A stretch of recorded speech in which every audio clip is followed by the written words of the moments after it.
ও মাবুদ গো, এক ফোঁটা পানি দিয়ে বনি আদমকে বানায়া এই দুনিয়াতে কয়েকদিন ঘুরাইয়া ফিরাইয়া আবার এই অন্ধকার কবরে নিয়ে যাইবেন। এই দুনিয়াতে আর কাহাকেও থাকতে দিবেন না। ভাই বলি বন্ধুরে বলি, কেউ তো আপন না। ভাবিয়া চিন্তা করিয়া দেখিলাম মাওলা, ওই অন্ধকার কবরে আপনি ছাড়া কেহ আপন হবে না।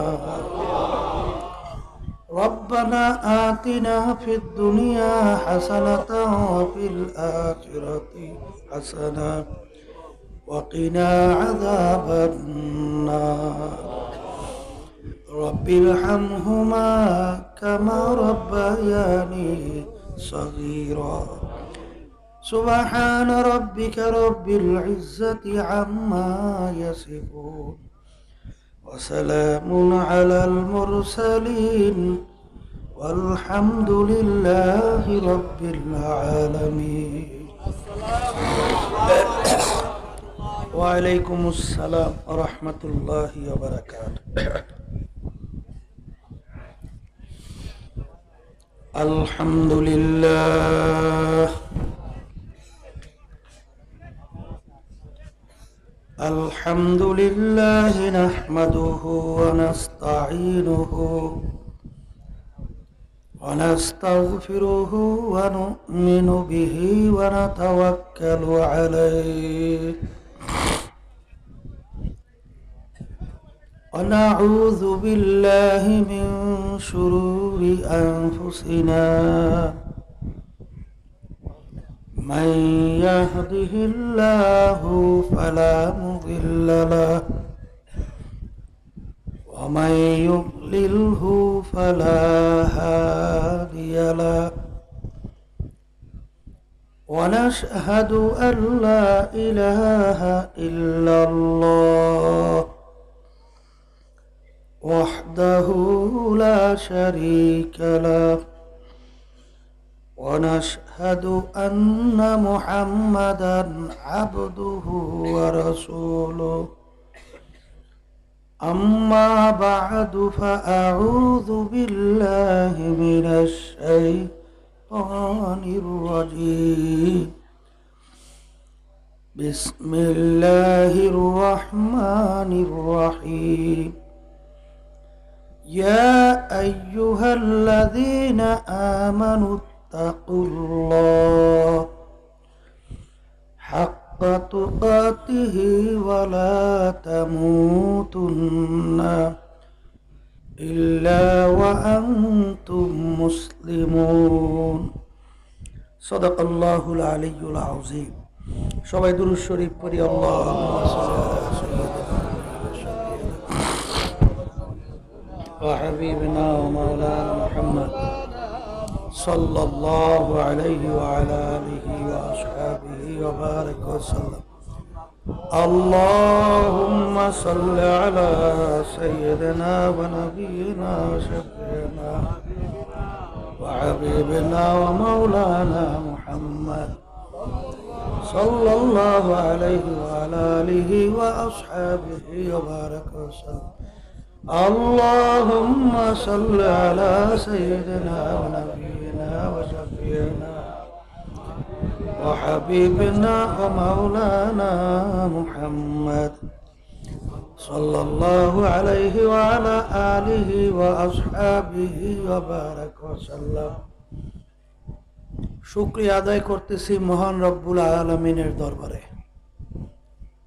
রব্বুল আলামিন ফিতনা ফাসাদের যুগে দুনিয়ার সমস্ত কাজ থেকে বিরত রেখে ওলামায়ে কেরামদের মজলিস, জাকিরিন, শাকিরিন, সাদিকিন, অনেক আল্লাহর খাস বান্দারা এই মজলিসের মধ্যে আছে। আমাদের জীবনের একটা সময় আল্লাহ রাব্বুল আলামিন এই উত্তম মজলিসের ভিতরে কাটাবার সুযোগ করে দিলেন, শুকরিয়াতান বলি আলহামদুলিল্লাহ। অনেক লোকের কানে মাহফিলের দাওয়াত পৌঁছার পরেও অনেকের সুযোগ ছিল, ইচ্ছা করলে মাহফিলে আসতে পারত। অনেকের সুযোগ থাকার পরেও তারা মাহফিলে আসে নাই। আবার তালাশ করলে দেখবেন বহু দূর থেকে কষ্ট স্বীকার করে আমার অনেক ভাইরা এই মাহফিলে পাগলের মতো সুইটে চলে আসছে। মান জাদ্দা ওয়াজাদা, যে যে জিনিস পাওয়ার জন্য চেষ্টা করে ওই জিনিসে পাইয়াও যায়। দাদাজান আব্বাজান চরমুনার জমিনে ঘুমায় আস। আমার আব্বাজান দাদাজান বলতেন, দিনী মাহফিলে প্রথম থেকে শেষ পর্যন্ত থাইকা বাড়ি বিদায় হয়ে চলে গেলে আমলনামার মধ্যে কমপক্ষে 50 লক্ষ নেকি এরকম জমা হতেই পারে না। নিয়াত যাদের সহি, আল্লাহকে রাজি খুশির উদ্দেশ্যে যারা মাহফিলে আসছেন, রব্বুল আলামিন তাদের আমলনামার মধ্যে লক্ষ লক্ষ নেকি দান করবে। এত নাকি পাওয়া যাবে জানার পরেও আশেপাশে রাস্তাঘাটে দোকানে বাজারে ঘরে অনেকে বিভিন্ন হারাম কাজের ভিতরেও লিপ্ত। টেলিভিশন সাইরা ড্যান্স গানে, কেউ জুয়ার আড্ডায়, মদের আড্ডায়। সুযোগ ছিল মাহফিলে আসতে পারতো, আসে নাই। না আসার কারণ হিসেবে আমার আব্বাজান রহমাতুল্লাহি আলাই বলতেন, বুঝের অভাব। আর এই বুঝের জন্যই মাহফিলের ব্যবস্থা। বুঝ কেমন জিনিস, একটা নেকির কি মূল্য, এই বুঝ যাদের আসছে তারা তো নেকি সংগ্রহের জন্য অস্থির হয়ে তালাশ করবে। আর যাদের নেকির কোনো বুঝ নাই, পাও ধৈর্যও কিন্তু তাদেরকে নেকির কাজ করানো যায় না, ঠিক কিনা? একটা নেকির মূল্য আল্লাহ রসুল সাল্লাল্লাহু আলাইহি ওয়াসাল্লাম বলছেন, অহুদ পাহাড় যারা দেখছেন, মাইলকে মাইল লম্বা, বিরাট উঁচা। আল্লাহ রসুল সাল্লাল্লাহু আলাইহি ওয়াসাল্লাম অহুদ পাহাড়কে ইঙ্গিত করে বলছিলেন, পুরা পাহাড়টা যদি স্বর্ণের হয়ে যায়, এর যত মূল্য হবে তুলনা ছাড়া একটা নেকির মূল্য অনেক বেশি। একটা নেকির জন্য কিয়ামতের ময়দানে ঠেকা বাজতে পারে না? পারে তো? একটা নেকির অভাবে জাহান্নামের শিকলও তো হাতে পায়ে লাগতে পারে। কারণ আল্লাহ রাব্বুল আলামিন কি বলছেন, ওমাই ইয়ামাল মিসকালা যাররাতিন খাইরান ইয়ারা ওমাই ইয়ামাল মিসকালা যাররাতিন শাররান ইয়ারা। যাররা পরিমাণ নেকি থাকবে তার ফল তুমি ভোগ করতে পারবা, যাররা পরিমাণ গুনাহ থাকবে তার ফলও তোমার ভোগ করা লাগবে। তাহলে একটা গুনার বিনিময়, একটা নেকির অভাবে জাহান্নামের শিকল হাতে পায়ে লাগতে পারে? পারে না? সারা কিয়ামতের ময়দানে ঘুরিয়া একটা নেকি সংগ্রহ করা যাবে? আল্লাহর বান্দা নেকির জন্য ঠেকা বাজছে, মায়ের কাছে যাবে। মা কি উত্তর দেবে? আল্লাহ রাব্বুল আলামিন কুরআনুল কারীমের মধ্যে আগেই জানাই রাখছেন। এ মুসলমান, বিশ্বাস তো করা লাগবে। আমি বলি তো না, আল্লাহ বলছে। আল্লাহ বলছেন, ইয়াউমা ইয়াফিরুল মারউ মিন আখিহি ওয়া উম্মিহি ওয়া আবিহি ওয়া সাহিবাতিহি ওয়া বানিহি লিকুল্লি ইমরিইম মিনহুম ইয়াউমা ইযিন শা'নুন ইউগনিহি। সন্তান মায়ের থেকে ভাগবে, মা সন্তান থেকে ভাগবে, বাপ সন্তান থেকে ভাগবে, সন্তান বাপের থেকে ভাগবে। ওই কঠিন মুহূর্তে নেকি দেওয়া তো দূরের কথা, কেউ কাউকে পরিচয়ই দেবে না। কে বলছেন? আল্লাহ বলছেন। তাহলে সারা কিয়ামতের ময়দানে ঘুরিয়া একটা নেকি সংগ্রহ করার সুযোগ। দুনিয়া থেকে বিদায় নিয়ে কবরে যাওয়ার পরে শত শত বছর আল্লাহকে ডাকবেন, কয়টা নাকি আমলনামা জমা হবে? একটা নেকি। ওরা ভালো করে বুঝছেন, সারা কিয়ামতের ময়দানে ঘুরে নেকি পাওয়া যায় নাই। কবরে যাইয়া শত শত বছর আল্লাহকে ডাইকেও একটা নেকি সংগ্রহ করা যায় নাই।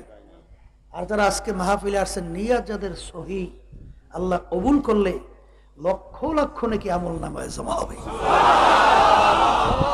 যারা মাহফিলে আসছেন ঠকছেন না যেছেন, আর যারা আসে নাই, হ্যাঁ, তাহলে আলহামদুলিল্লাহ নিয়াত করেন আল্লাহ যেন আমাদেরকে এই মাহফিলে আসার ওসিলায় মাফ করে জান্নাতের ব্যবস্থা করে দেয়। কথা ঠিক কিনা? আলহামদুলিল্লাহ। কথা বেশি লম্বা না, সংক্ষেপ। আমি বলছিলাম বুঝের জন্য মাহফিল, আর বুঝের অভাবই এই ঘটনাগুলো ঘটতেছে, ঠিক কিনা? সংক্ষেপে বুঝের জন্য বলবো, দুনিয়া সৃষ্টির পরেই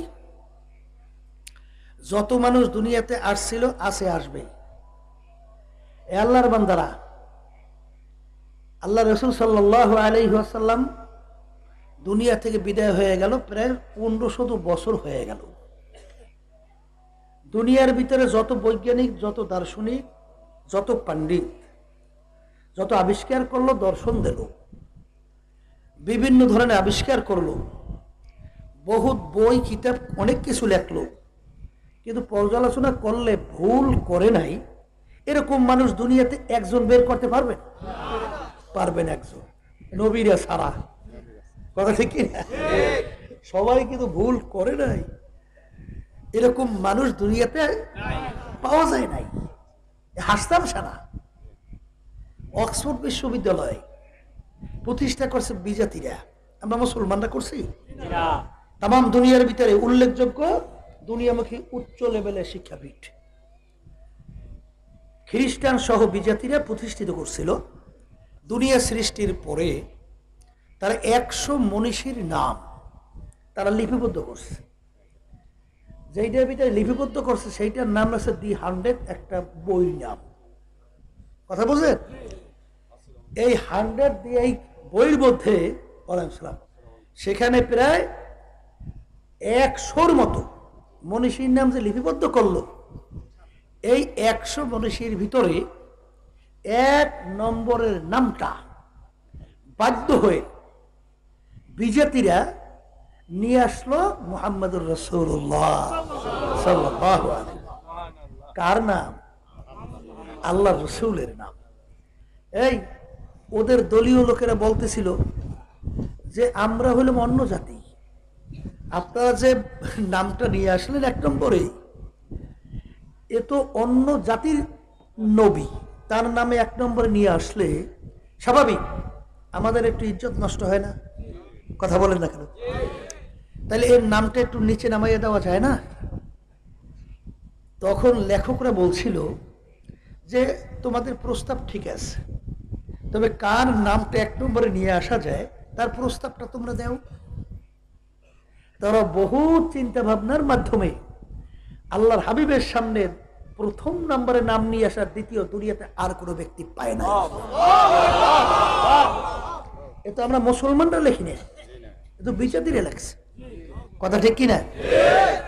তাহলে যেই কথা বলতে চাইছিলাম, দুনিয়ার ভিতরে কোনো মানুষ নবীরা ছাড়া তার কাজে কথায় কোনো ভুল হয় নাই, থিওরিতে দর্শনে ভুল হয় নাই, এরকম দুনিয়াতে পাওয়া যায় না। একমাত্র নবীদের মধ্যে তার ভিতরে আবার শ্রেষ্ঠ মুহাম্মদুর রাসূলুল্লাহ সাল্লাল্লাহু আলাইহি ওয়াসাল্লাম, তার কোনো কথা কাজে থিওরিতে আজ পর্যন্ত কোনো ভুল বের করতে জোরগান পারছে? কুরআনুল কারীম নিয়ে আসছে আল্লাহর রাসূল। সংক্ষেপে বুঝবেন, যারা জ্ঞানী তারা অল্প কথাই বুঝবে। ছোটবেলায় ভূগোল পড়ছেন, ভূগোল পড়ছেন না? ভূগোলের ভিতরে বৈজ্ঞানিক একটা থিওরি ছিল আবিষ্কার করার পরে, দেখেন বৈজ্ঞানিক ভুল কেমনে বের হয়। তারা আবিষ্কার করার পর বলছিল সূর্য ঘোরে না, দুনিয়া ঘোরে। মনে আছে তো? পড়ে আছে না? আর আল্লাহ রাব্বুল আলামিন বলছেন কুরআনুল কারীমের ভিতরে শামসু তাজরি লিমুস্তাকাররিল লাহা, আল্লাহ বলছেন সূর্য ঘোরে। আর বৈজ্ঞানিক আবিষ্কার করে কি বলছেন? সূর্য। তাইলে বৈজ্ঞানিকের দৃষ্টিতে তার আবিষ্কারে কুরআনুল কারীমের ভুল। জোরে বলেন নাউজুবিল্লাহ। কিছুদিন পরেই আবার বৈজ্ঞানিকরা আবিষ্কার করার পরে বলে যে আগে যে বৈজ্ঞানিক থিওরি দিছে তার থিওরিটা ঠিক হয় নাই, আসলে দুনিয়াও ঘোরে, সূর্যও ঘোরে।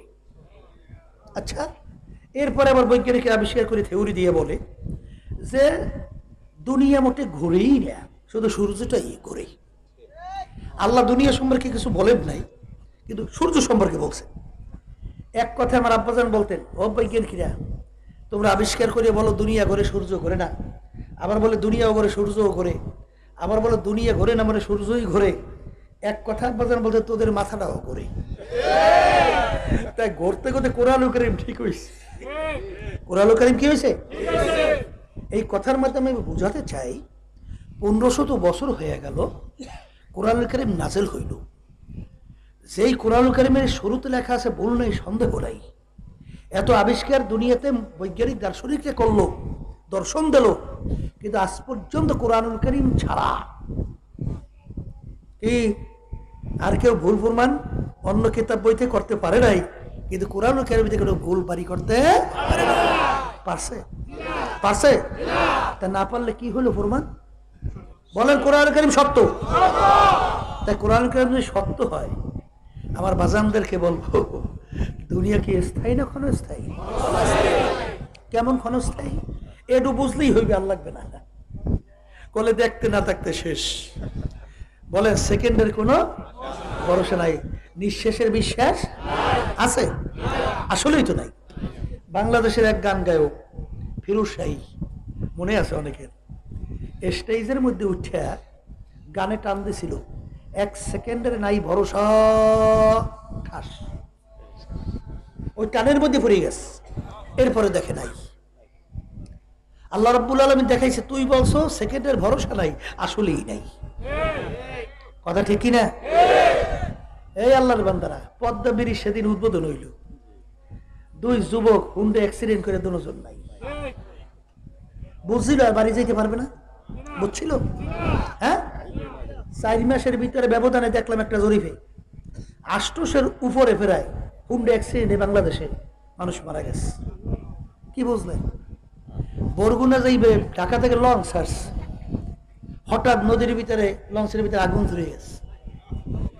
ছেলে বাপের কাছে মোবাইল করতেছে, আব্বাজান দেখা হবে কিয়ামতের ময়দানে। দেখা গেল আর দেখা হয় নাই, পুইরে ছাই হয়ে গেছে। সেকেন্ডের কি নাই? ভরসা নাই, নিঃশ্বাসের বিশ্বাস নাই।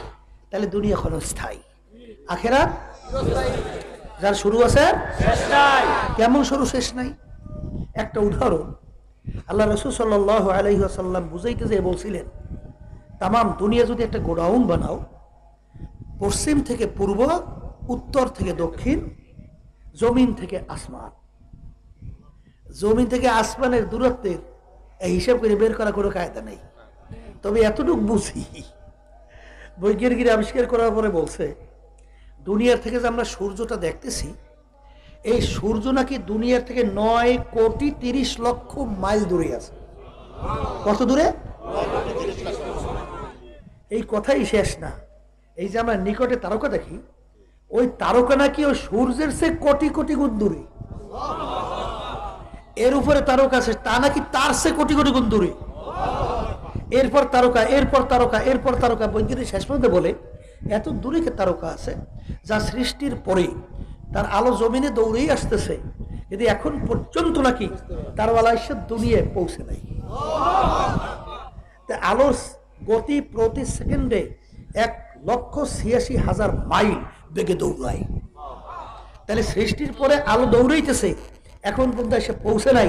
সেই তারকা কত দূরে? এখনো মেধায় বেরেনে ধরবে, ধরে করে দিক। এক শ্রেণী বর্তমানে কিন্তু আছে বস্তুবাদী, বাংলাদেশে কিন্তু অভাব নাই, দিনের দিন কিন্তু বাড়তেছে।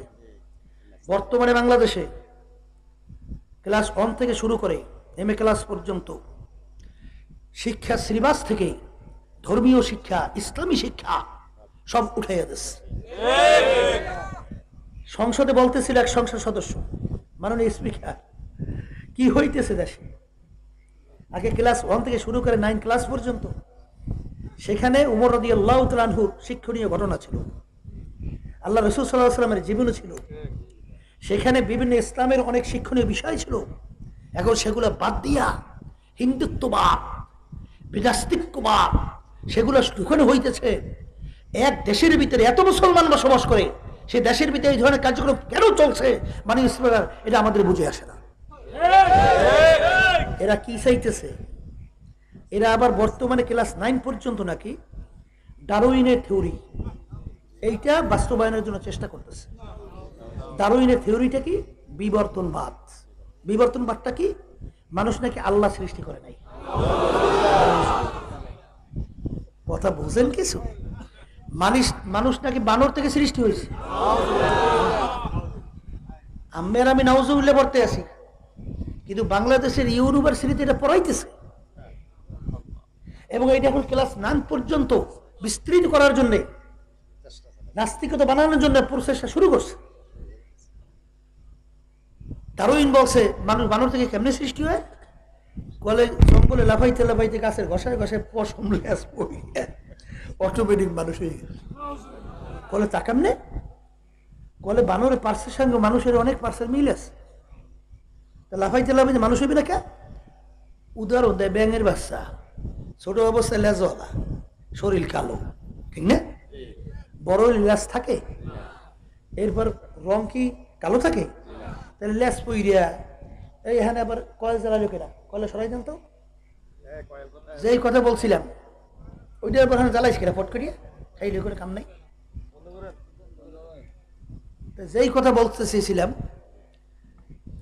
যে বড় ব্যাং হইলে যদি লেজ পইরিয়া রং পরিবর্তন করে এই রূপ ধারণ করতে পারে, তাইলে মানুষের অনেক পার্সের সঙ্গে বানরের অনেক পার্সের মিল, কেন বানর মানুষ হইবে না? জোরে বলেন না। এইটা আবার বাংলাদেশে এক শ্রেণীর বান্দর মার্কারা বিশ্বাস করছে, এবার এক শ্রেণীর বান্দর মার্কারা পড়ে এবং পড়ায়। যার কারণে দেখবেন ইউনিভার্সিটি অনেক বর্তমানে ছেলেরা মুসলমানদের, তারা এখন নাস্তিক হইয়া বিভিন্ন কাজে ইসলামের বিরুদ্ধে মুসলমানদের বিরুদ্ধে অবস্থান তৈরি করছে। দেখেন না কিছুদিন আগে ইউনিভার্সিটির মধ্যে একটু জায়গা চাইছিল নামাজ পড়ার জন্য, তার বিরুদ্ধে কত আন্দোলন। এটা কি মাদ্রাসা নাকি যে এখানে নামাজের স্থানটা কিসের? একটু নাউজুবিল্লাহ কর না। এই চলছে। এখন কি হবে আল্লাহ ভালো জানে। দোয়া করতে থাকেন, চেষ্টা করতে থাকেন, কি হয় তা তো বলা যায় না। কথা ঠিক না? ঠিক। এই জন্য আমার ভাইদেরকে বলবো, যেই কথা বলতে চাইছিলাম যে ওরা বলতে চায় যে মানুষ নাকি আল্লাহ সৃষ্টি করে নাই। তা এই বস্তুবাদীরা বলতে চায় যে হুজুরদের গাঁজাখুরি কথা, নাউজুবিল্লাহ, আমাদেরকে ধর্মান্ধ বলেই। ধর্মান্ধ বুঝেন? অন্ধ যেরকম নাকি চলতে হইলে আরেকজনের সহযোগিতা লাগে, রাস্তা নিজে দেখে না, আমরাও এরকম ধর্মের উপরে পালন করি, অন্ধের মতো কিছু বুঝি না। একটু নাউজুবিল্লাহ। কথা ঠিক না? ঠিক। কিন্তু ওরা যে পশুর চেয়েও কুত্তার চেয়েও খারাপ হয়ে গেছে, ওরা শেখছে। কি শেখছে? বর্তমানে বাংলাদেশে কিছু আমার গরিব দুঃখী মেহনতি মানুষ, রিক্সাওয়ালা আমার বাজানরা রাস্তায় রিক্সা চালায়, গরমের ভিতরে মাথার ঘাম পায় টপ টপ করে পড়তে থাকে। ঠেলা গাড়িওয়ালা আমার বাজানরা ঠেলা গাড়ি ঠেলে, সেখান থেকে ইনকাম ট্যাক্সের টাকা সরকারি ফান্ডে জমা হয়, আর সেই টাকা ক্ষমতায় যাওয়ার পরে লুটপাট কইরা ইটালি সহ বিভিন্ন দেশে বেগম পাড়া তৈরি করে। হাজার হাজার লক্ষ লক্ষ কোটি টাকা। কিছুদিন আগে লক্ষ্য করছেন যে পিকি হালদার একাই প্রায় 13,000 কোটি টাকার উপরে একা লোফাট করে বিদেশে পাচার করছে। পিকি হালদারটা কেনা? ওর পিছনে যদি রাগ্য বোয়ালদা সহযোগিতায় না থাকে তাহলে এই টাকা কি বিদেশে পাচার করতে পারে? আজকে কিছুদিন আগে রিপোর্টে আসছে সুইস ব্যাংকের মধ্যে সবচেয়ে তামাম দুনিয়ার ভিতরে বেশি টাকা রাখছে এই বাংলাদেশের, যারা নাকি এই গরিবদের মেহনতি কষ্ট অর্জিত অর্থ, সেই অর্থ পাচার কইরা সেই টাকা রাখছে সুইস ব্যাংক, সবচেয়ে বেশি বাংলাদেশ। ওরা পারি এইটা, ওরা শিখছে এইটা। বলেন কথা ঠিক না? এই যে আমার বাজানদেরকে বলবো, কথা বেশি লম্বা না সংক্ষেপ, আগেই বলছি, ঠিক কিনা? মনে করছেন আমরা হুজুর কি বুঝি না? হ্যাঁ, বুঝে শুনে মেয়ে টুহি মাথায় রাখছে, বুঝে শুনে দাড়ি মুখে রাখছে, বুঝে শুনে লম্বা জামা গায়ে দেয়, বুঝে শুনে আল্লাহর ফজল করবে, হারাম থেকে বাইচে থাকার চেষ্টা করি। কারণ কি?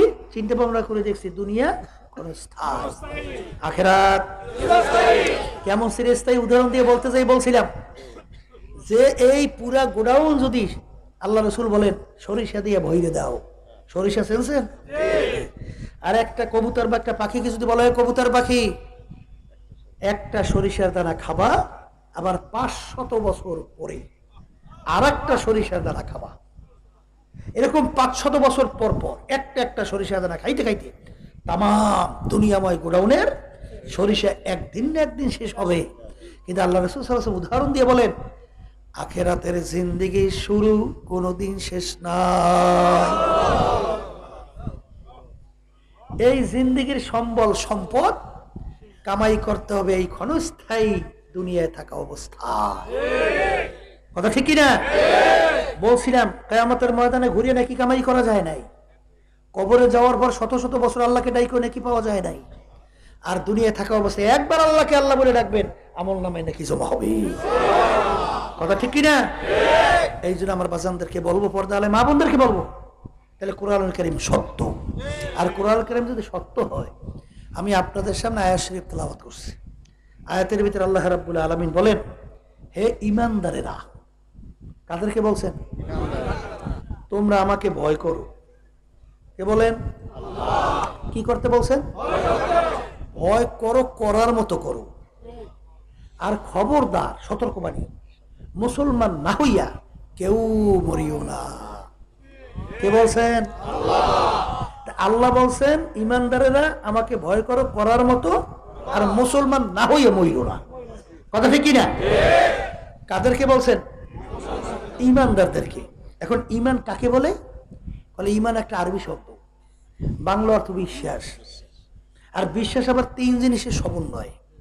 মুখে স্বীকার করা লাগবে আল্লাহ কয়জন, অন্তরে বিশ্বাস করা লাগবে কয়জন, এই কাজে প্রমাণ করে দেখানো লাগবে কয়জন, মুখে স্বীকার করা লাগবে সমস্ত ক্ষমতার মালিক আল্লাহ, অন্তরে আল্লাহ, কাজে আল্লাহ, ভালো মন্দের মালিক আল্লাহ, অন্তরে আল্লাহ, কাজে আল্লাহ, রিজিক দেওয়ার মালিক আল্লাহ, মারুনিয়া বাসুনিয়া মালিক আল্লাহ। তিনটা যখন এক হবে সে হবে ঈমানদার। কথা ঠিক না ঠিক? এক শ্রেণী বর্তমানে আমার বাজানরা কিন্তু আছে, পর্দা আলে মা বোনরা আছে, কথা বলছেন? এরা কিন্তু ক্ষমতার মালিক, আইন দেওয়ার মালিক আল্লাহকে অনেক ক্ষেত্রে অনেকেই মনে করে না। এরা মনে করে আইন দেওয়ার মালিক জনগণ। কথা কয় না তাই? এই যে প্রচলিত গণতন্ত্র, এই নিয়মটা করছে কেটা? আল্লাহ। কথা কয় না? কে করছে? বলেন আমেরিকার প্রাক্তন প্রেসিডেন্ট আব্রাহাম লিঙ্কন। এই থিওরিটা হলো government of the people, by the people, for the people. তিনি এক কথাই বুঝাতে চায় সমস্ত ক্ষমতার মালিক জনগণ। আর ঈমান নেওয়ার সময় কি করছিলেন? সমস্ত ক্ষমতার মালিক আল্লাহ। আর এখন তো আপনি স্বীকার করছেন, সহযোগিতা করেন সমস্ত ক্ষমতার মালিক বলে জনগণ। নাউজুবিল্লাহ কর না? এখন আপনার ঈমানের অবস্থানটা কি ভালো করে বোঝা লাগবে।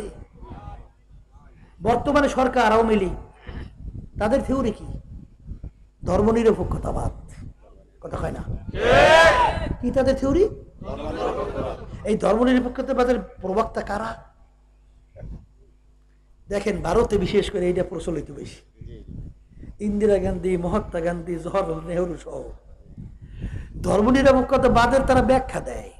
কি দেয়? যার যার ধর্ম সে পালন করবে। একটু নাউজুবিল্লাহ কর না? এটা আউজুবিল্লাহ নাউজুবিল্লাহ কওয়া লাগে না? কারণ কি তা জানেন? এই আল্লাহর বান্দারা, যার যার ধর্ম সে পালন করবে, নিরপেক্ষ শব্দের অর্থ কি? যার যার ধর্ম সে পালন করবে। এই ব্যাখ্যা শুনছে জীবনে কোনোদিন? নিরপেক্ষ শব্দের অর্থ আমরা কি পেয়েছি? কথা কয় না? যদি কেউ ধরে এই বেটা, এই বলে ভাই আমি নিরপেক্ষ। আমি কি?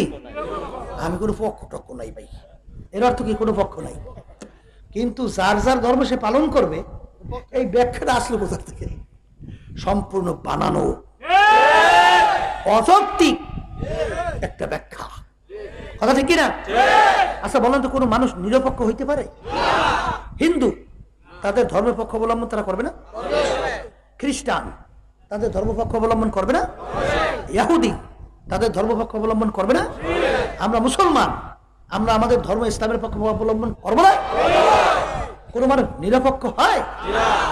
নিরপেক্ষ হয় নাস্তিক। নাস্তিকের কোনো ধর্মকর্ম নাই। কথা ঠিক কিনা?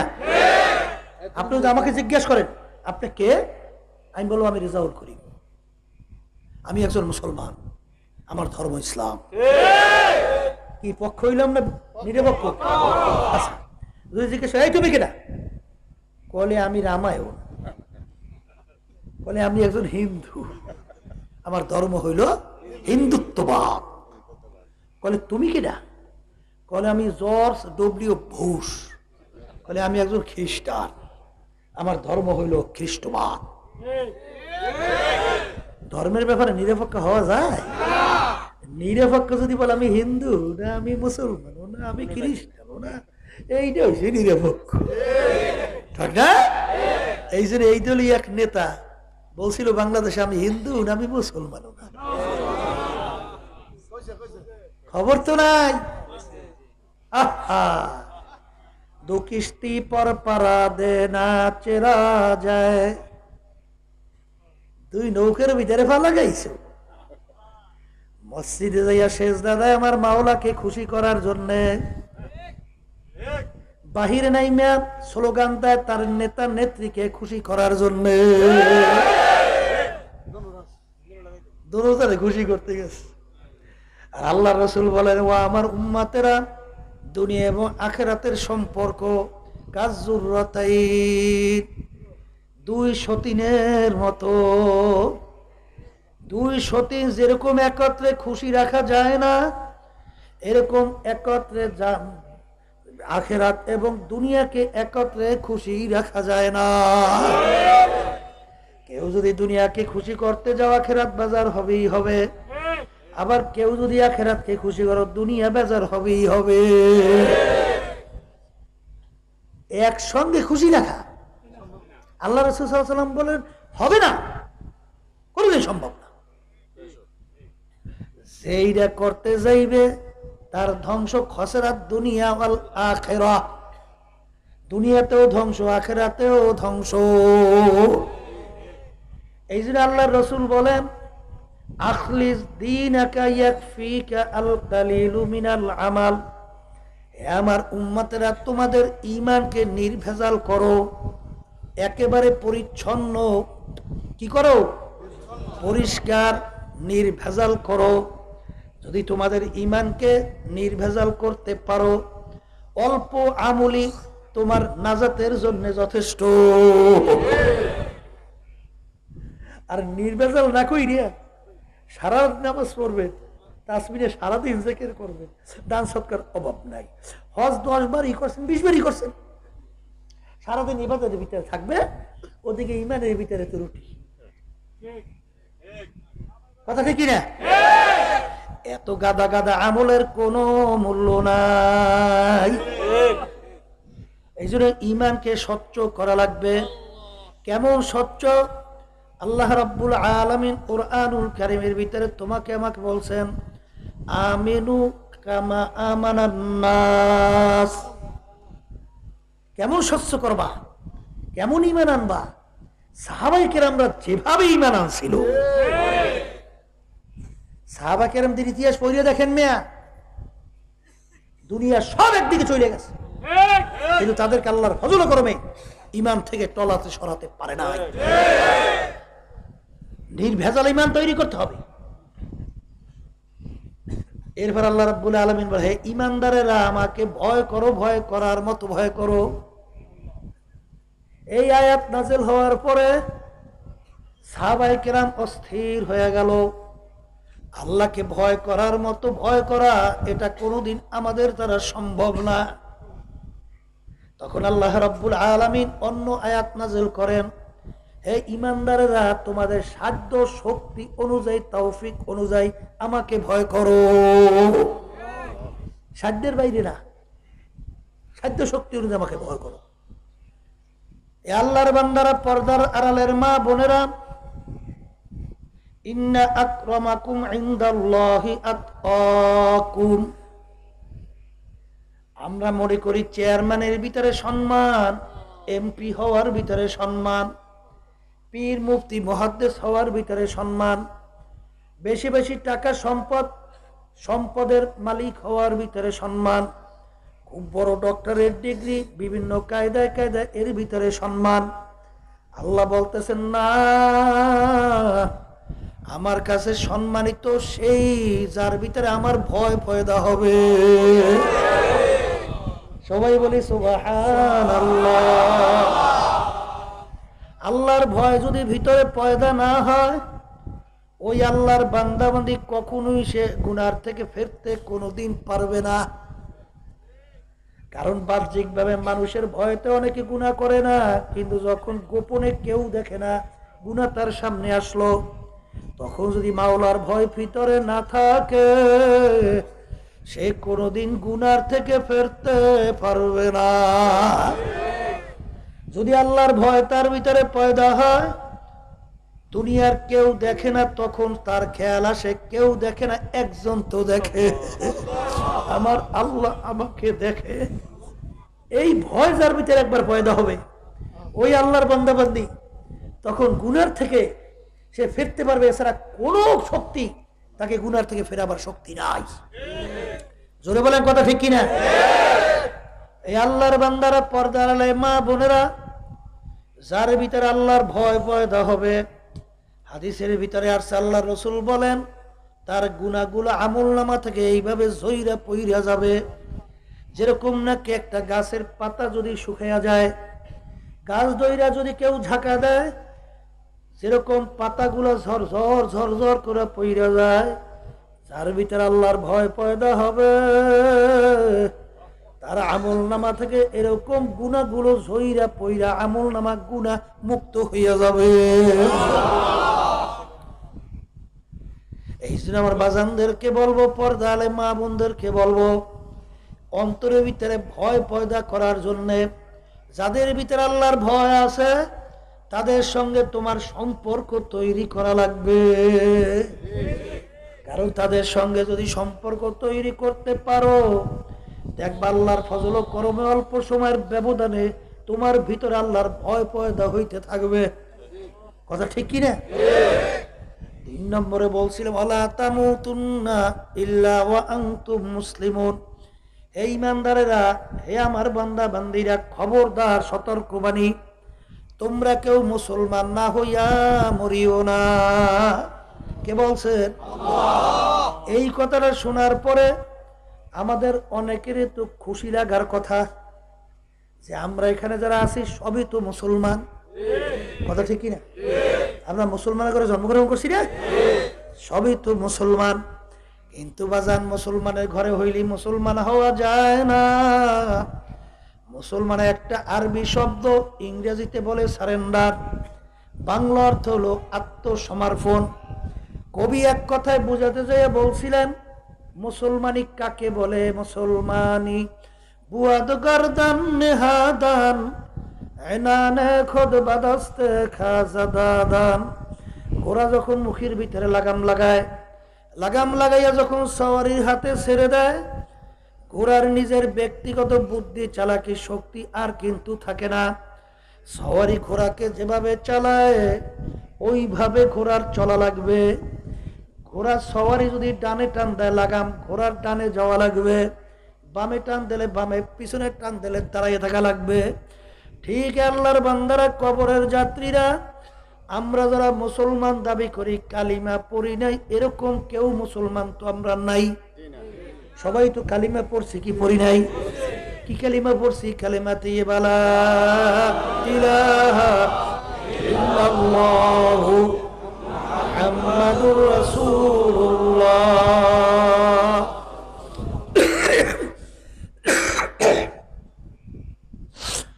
কালিমা পড়ার অর্থ কি? কালিমার লাগাম আমরা লাগাইছি, এখন এই কালিমার লাগাম লাগাইয়া কার হাতে ছাড়ছো? বুঝে কইও এক শ্রেণী আল্লাহর বান্দা বান্দিরা আছে লাগাম ছাড়ছে আওয়ামী লীগের নেতা নেত্রীর হাতে, কেউ ছাড়ছে বিএনপির নেতা নেত্রীর হাতে, কথা কয় না?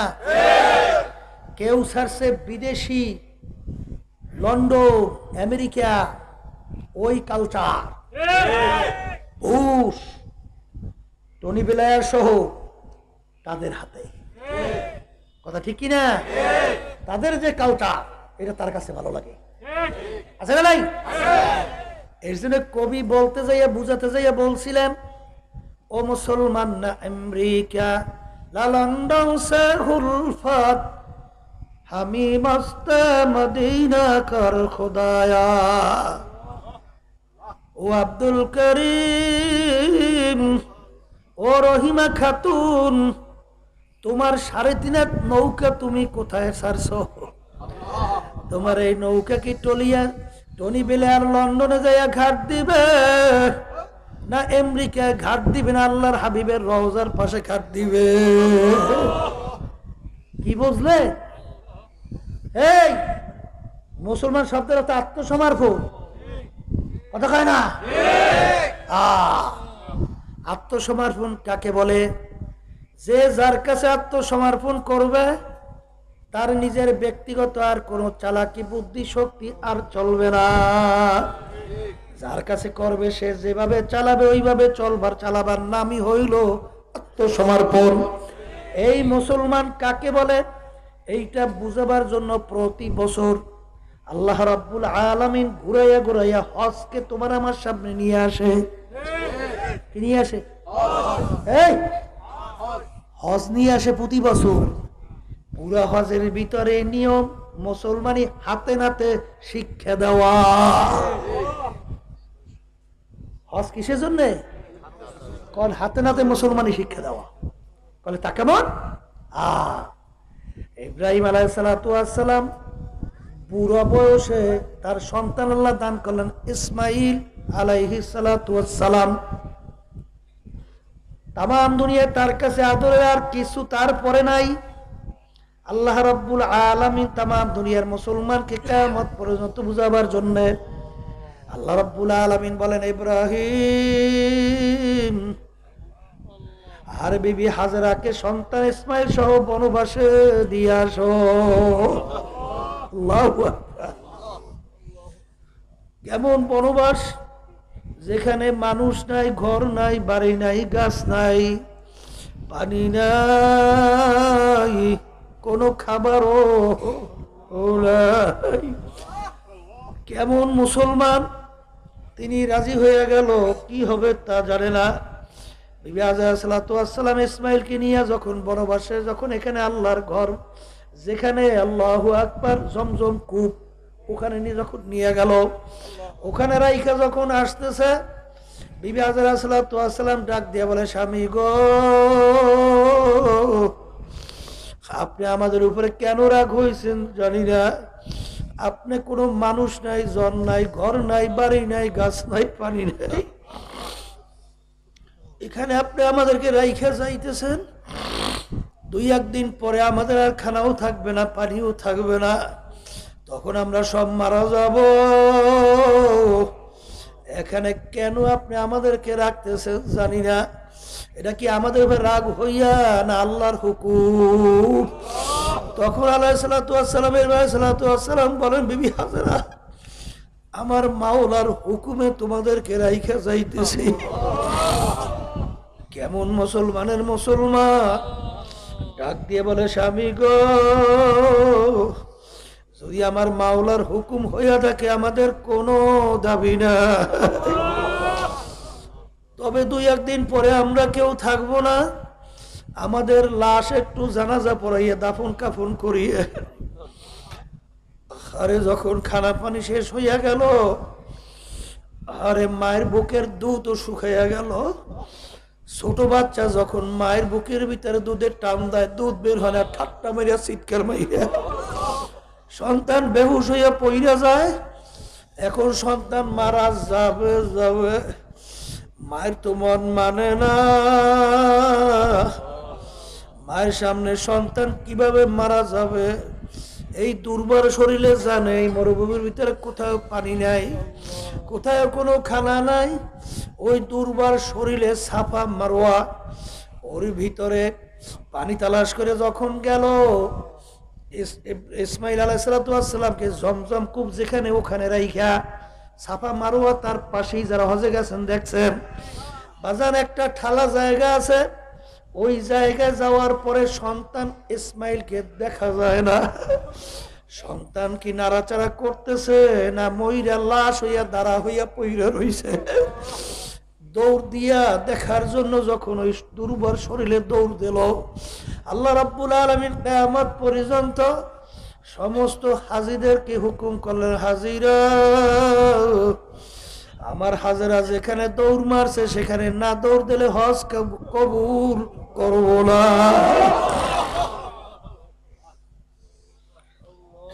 বাজার দৌড়াইতে তো হঠাৎ দেখে ইসমাইল আলাইহিসসালামের পায়ের নিচ থেকে পানির ফোয়ারা ছুটে গেছে। হাজেরা আলাইহিসসালাম দৌড়িয়ে গেলেন, যাইয়া নিজে পানি পান করলেন, ইসমাইল আলাইহিসসালামকে খাওয়াইলেন। হে মুসলমান সন্তান, আজকে মুসলমানের ঘরে জন্মগ্রহণ করার পরে আমার মালিককে কিভাবে দেখতে চাও? যাইয়ে দেখো জমজম কূপের দিকে তাকাইলি আমার মাওলার পরিচয় পাওয়া যায়। তাম দুনিয়ার বৈজ্ঞানিক, দার্শনিক, ডাক্তার সবাই একমত, জমজম কূপের পানির সঙ্গে তাম দুনিয়ার কোনো পানির সঙ্গে মিল না। তাম দুনিয়ার পানির ভিতরে দেখবেন পানির পিপাসা মিটাবে, খাদ্যের কোনো অংশ নাই। কিন্তু জমজম কূপের পানি আল্লাহ রাব্বুল আলামিন এমন কুদরতি পানি, যেই পানির ভিতরে খাদ্যের অংশও আছে এবং পানির পিপাসাও মিটে যায়। আর এমন মাওলার কুদরতি কূপ যেখানে আশেপাশে বাজান মাইলকে মাইলের ভিতরে কোনো পানির সন্ধান নাই। সৌদি সরকার বোমা মাইরিয়া বহুত মাইলকে মাইল নিচে পানির সন্ধান পায় নাই। কিন্তু ওই জমজম কূপ কোথার থেকে পানি আল্লাহর কুদরতি আসে, প্রায় 4টা মেশিন দিয়ে 24 ঘন্টা পানি উঠাইতেছে রে বাজার। কিন্তু এমন কুদরতের মালিক, কুদরতের পানি, ওই জমজম কুয়ার পানি বাড়েও না কমেও না।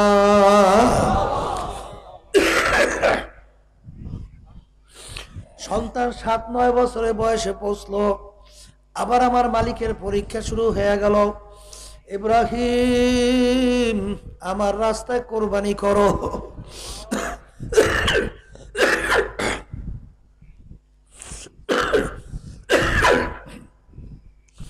ইব্রাহিম আলাইহিসসালাম দুম্বা কোরবানি করে, উট কোরবানি করে। আল্লাহ রাব্বুল আলামিন বলে, ইব্রাহিম রে, দুনিয়ার ভিতরে সবচেয়ে আদরের বস্তু আমার রাস্তায় কোরবানি করো। তার বসতে আর বাকি নাই যে আমার সন্তানের চেয়ে আদরের দুনিয়া দ্বিতীয় আর কেউ নাই। কেমন মুসলমান রাজি হয়ে গেল। ডাক দেয়া বলে, বিবি হাজেরা সন্তানকে সাজাইয়া দাও, মালিকের দাওয়াতে যাওয়া লাগবে।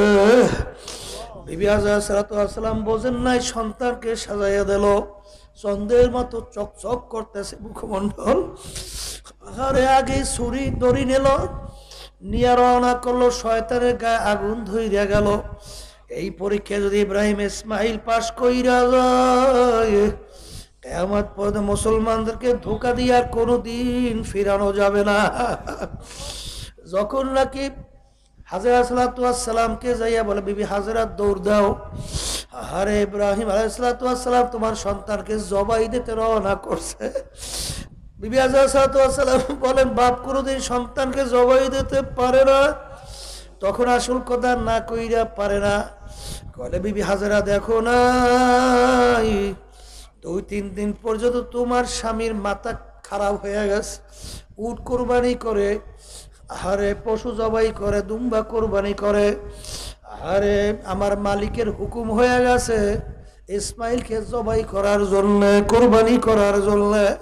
কেমন মুসলমানের মুসলমান। ডাক দিয়ে বিবি হাজরা আলাইহিস সালাতু ওয়াস সালাম বলে, ইবলিস দূর হ, যদি আমার মাওলার হুকুম হয়ে থাকে আমার কোনো দাবি না। মাওলার দরবারে কান্দে আর বলে, মালিক তুমি আমার সন্তান ইসমাইলকে কবুল কইরা নিও। যখন বাপ বেটা মিনা পর্যন্ত পৌঁছে গেল, পথের ভিতরে এখন চিন্তা করলো, হাজরাকে বোঝানো যায় নাই, ছোট সন্তান বসবে না, মাওলার ভয় তো তেমন ওর ভিতরে এখনো আসে নাই, ওকে ধোঁকা দিয়ে দেখি দৌড় দিয়ে পালানো যায় কিনা। যাইয়ে বলে, ইসমাইল দৌড় দাও, তোমার আব্বা তোমাকে জবাই করতে নিয়ে রওনা করছে। কেমন ছেলে ডাক দিয়ে বলে, আব্বা কে জানি বলে আপনার কি আমাকে জবাই করতে নিয়ে রওনা করছেন।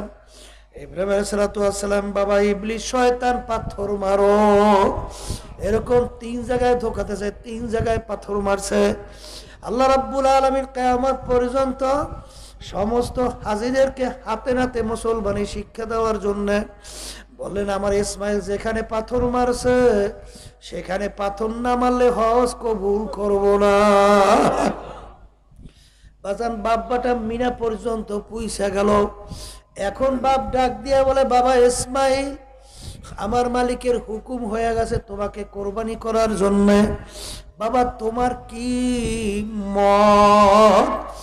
তখন বাজান আল্লাহু আকবার, যখন সন্তান কেমন সন্তানের সন্তান, সে ডাক দিয়ে বলে, আব্বাজান আমার মালিকের হুকুম হয়ে গেল, আমার কোনো দাবি নাই, তবে আমার রক্ত মাখা জামাখানি আম্মার কাছে পৌঁছে দিয়ে। আর আমার আম্মাকে ধৈর্য ধরতে বললেন।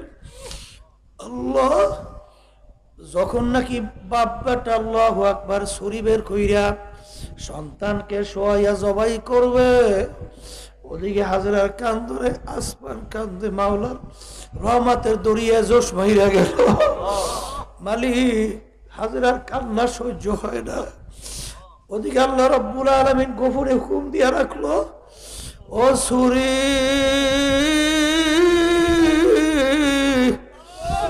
আমার ইসমাইলের যেন একটা পশম না কাটে। আর ইব্রাহিম আলাইহিস সালাতু ওয়াস সালাম যখন ছুরি নিয়ে বিসমিল্লাহ আল্লাহু আকবার কইয়া জবাই দেওয়া শুরু করলো, যত পোষায় ছুরিতে ধরে না, তার পরীক্ষা করার জন্য পাথরের উপরে যখন আঘাত করলো, পাথর 2 টুকরা হয়ে গেল। এখনো সেই পাথর সৌদি সরকারের কাছে সংরক্ষিত আছে। আরে ওদিকে আল্লাহ রাব্বুল আলামিন বলল, জিবরাইল যাও বেহেশতের জানোয়ার নিয়ে ইব্রাহিমের ছুরির নিচে দিয়ে আসো, ইসমাইলকে সরাইয়া দাও, কারণ ইব্রাহিম যতক্ষণ পর্যন্ত হাতে রক্ত না লাগবে ছাড়বে না। যখন নাকি ইসমাইল আলাইহিস সালাতু ওয়াস সালামকে সরাইয়া দিল, আর যখন বেহেশতের পশু ছুরির নিচে দিল, যখন বিসমিল্লাহ আল্লাহু আকবার বইলে যখন জবাই শুরু করলো, পস কইরা কাইটা রক্ত হাতে লাগলো। ইব্রাহিম আলাইহিস সালাতু ওয়াস সালামের ইয়াকিন হয়ে গেল, আমার ছেলে ইসমাইল আল্লাহর রাস্তায় কোরবানি হয়ে গেছে। দেখার জন্য যখন চোখের বান খুললো, খুইলা দেখে ইসমাইল এক পাশে পইরা কোথার থেকে এক অজানা জানোয়ার জবাই হয়ে গেছে। তখন বলে, বাবা ইসমাইল আসো,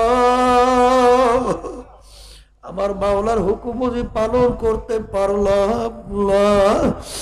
তখন আল্লাহ রাব্বুল আলামিন কোরআনুল কারীমে আয়াত নাযিল করে, قد صدقت الرؤيا إنا كذلك نجزي المحسنين।